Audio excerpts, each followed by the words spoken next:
Olá pessoal, eu sou o Dr. Douglas Monteiro, sou fisioterapeuta, doutor em neurociências e estou aqui a convite da LAFIM, que é a primeira liga de fisioterapia neurofuncional do Agreste de Pernambuco. E aí eu queria agradecer esse convite, dizer que fico muito feliz e gostaria de falar para vocês sobre um tema que é a abordagem fisioterapêutica na prevenção de quedas de pacientes com doença de Parkinson, tá bom? Então, o primeiro ponto que a gente precisa considerar quando a gente fala de quedas na doença de Parkinson é que quedas é um ponto bem importante. Afinal de contas, é um dos principais fatores de óbito nesses pacientes, assim como problemas cardiorrespiratórios, tá bom? Então, é muito comum a gente ter entre os objetivos a prevenção de quedas. E aí, a gente precisa pensar nisso desde a avaliação. Como assim? Alguns aspectos importantes a se considerar na avaliação quando eu penso em prevenir quedas. Em que estágio esse paciente está da doença? As quedas elas tendem a aumentar a partir do estágio 3, porque é quando o paciente passa a ter maior comprometimento da sua postura, uma postura flexora, com cabeça anteriorizada, o tronco também mais cifótico e o centro de gravidade desse paciente está anteriorizado.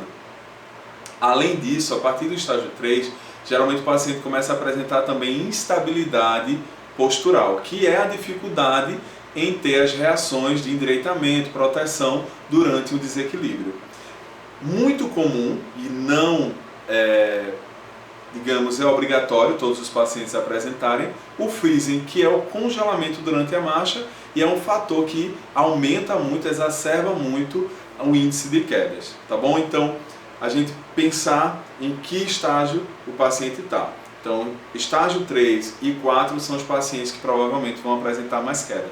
Douglas, eu não posso prevenir quedas nos pacientes que estão no estágio 1 e 2? Pode sim, a gente pode trabalhar de forma preventiva e inclusive de forma mais segura com esses pacientes, pensando já em ter uma melhor marcha e consequentemente também prevenir as quedas, tá bom?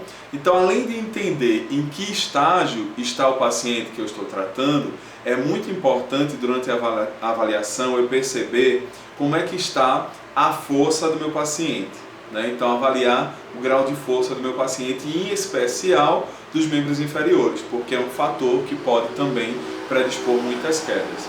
Também é interessante avaliar o equilíbrio do meu paciente e a orientação visoespacial dele, como é que ele se orienta nesse espaço, quais são as estratégias que ele usa, porque o paciente também pode ter dificuldade em se localizar e ter estratégias adequadas para se locomover em alguns espaços, tá bom? Então, passada essa avaliação, entendendo o que o meu paciente pode apresentar, principalmente em fatores intrínsecos, isso é, fatores relacionados ao próprio paciente, não que eu não possa também considerar os fatores extrínsecos, como o ambiente, e aí o fisioterapeuta pode também fazer uma avaliação ergonômica do domicílio do paciente, quando possível, para poder reduzir os riscos de queda. Então, passada essa avaliação, eu vou traçar os meus objetivos, e aí dentro desses objetivos vai ter o prevenir quedas. E vou traçar um protocolo adequado para isso.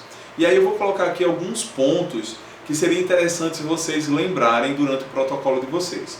É importante fortalecer bastante a musculatura, principalmente em membro inferior, e não tem nenhum problema. Os estudos mostram que tem resultados positivos o exercício ativo resistido com esses pacientes.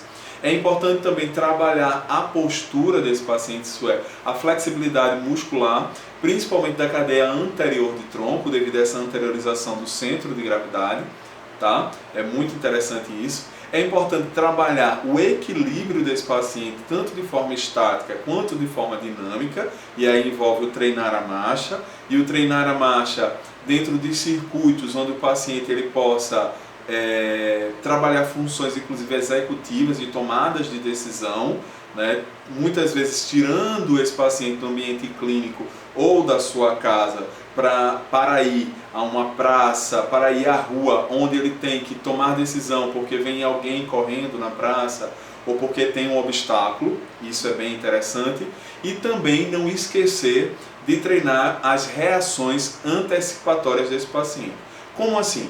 Como o paciente com doença de Parkinson ele tem dificuldade na questão da instabilidade postural, muitas vezes quando ele cai, ele não tem a reação de proteção.